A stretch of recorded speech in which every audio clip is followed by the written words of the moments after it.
तुम्हारे सो जा बलहारे सो जा राजकुमारी सो जा।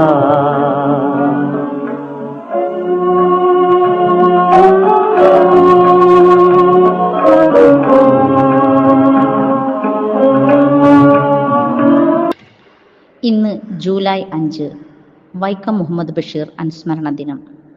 1908 ജനുവരി 21 തലയോലപ്പറമ്പിൽ കായി അബ്ദുറഹിമാന്റെയും കുഞ്ഞാത്തുവിന്റെയും മകനായി ജനിച്ച വൈക്കം മുഹമ്മദ് ബഷീർ മലയാളത്തിന്റെ സ്വന്തം ബേപ്പൂർ സുൽത്താൻ. നർമ്മം തുളുമ്പുന്ന ഭാഷയ്ക്കുള്ളിൽ മർമ്മസ്പർശിയായ സങ്കടങ്ങൾ ഒളിപ്പിച്ചുകൊണ്ട് തന്റെ രചനകളിലൂടെ നമ്മെ വിസ്മയിപ്പിച്ച മഹാപ്രതിഭ.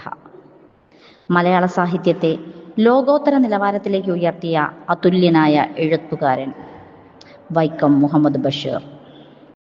പ്രതി കായ് അബ്ദുൾ റഹ്മാൻ മകൻ വൈക്കം മുഹമ്മദ് ബഷീർ കുറ്റക്കാരനാണെന്ന് സംശയാതീതമായി തെളിഞ്ഞിരിക്കുന്നതിനാൽ പീനൽ കോഡ് 111 വകുപ്പ് പ്രകാരം 2 കൊല്ലം കഠിന തടവിനും 1000 രൂപ പിഴയൊടുക്കാനും ശിക്ഷ വിധിച്ചിരിക്കുന്നു.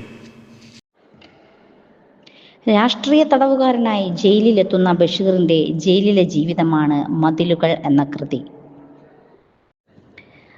പാത്തുമ്മയുടെ ആട് എന്ന നോവലിലൂടെ ബഷീർ പ്രസിദ്ധയാക്കിയ കുടുംബസ്നേഹിയായ മൂത്ത സഹോദരി, ബഷീറിനൊപ്പം കുടുംബാംഗങ്ങളും നിറഞ്ഞു നിൽക്കുന്ന നോവലിലെ ശ്രദ്ധേയ കഥാപാത്രം.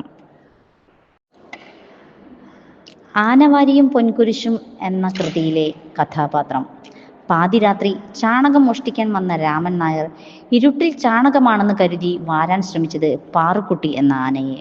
അങ്ങനെ രാമൻ നായർ ആനവാരി രാമൻ നായരായി. ബഷീറിന്റെ ബാല്യകാല സഖിയിലെ അനശ്വര കഥാപാത്രങ്ങൾ മജീദും സുഹറയും.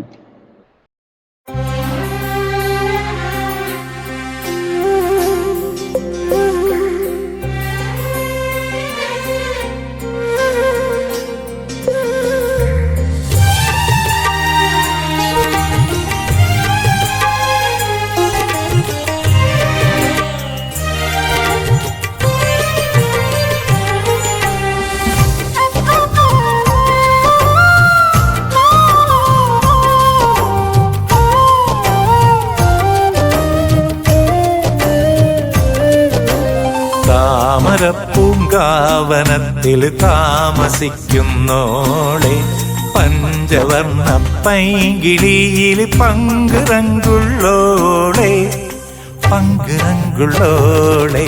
പൂനിലാവ് വന്ന് പൂവിതറുന്നുണ്ട്, പൂക്കളിൽ റാണിയായി പൂത്തു നിൽക്കുന്നോളെ, പൂത്തു നിൽക്കുന്നോളെ.